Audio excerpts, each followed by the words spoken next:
If marriage or a committed relationship is in your future, then there are a few important financial pieces of information you need to know about your significant other.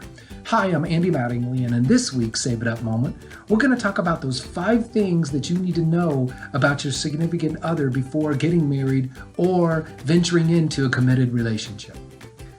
The first one is their past financial history. If you or your significant other have ever had poor credit, a high amount of debt, or even a judgment, it is important to share this so that you can jointly resolve any issues. Finding out when it's time to make a big financial move can often lead to stress and problems.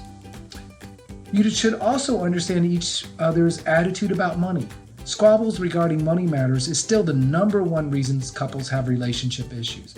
If you understand how a person thinks about money, you can work to make each one comfortable with money decisions. For example, if a person is fearful about not having enough money, they're going to need more time to process a large expenditure versus a person who believes it's always going to work out. Another thing to find out about each other is the financial goals for the future. It's really important to develop a shared financial plan and to understand what each wants in the future financially. If someone's more concerned about homes than vacations or luxury items, and the other person wants the luxury items and the vacations, you're going to probably have to get together and decide what's going to come first and how you're going to accomplish all of these things. Spending and saving habits is another important thing to know.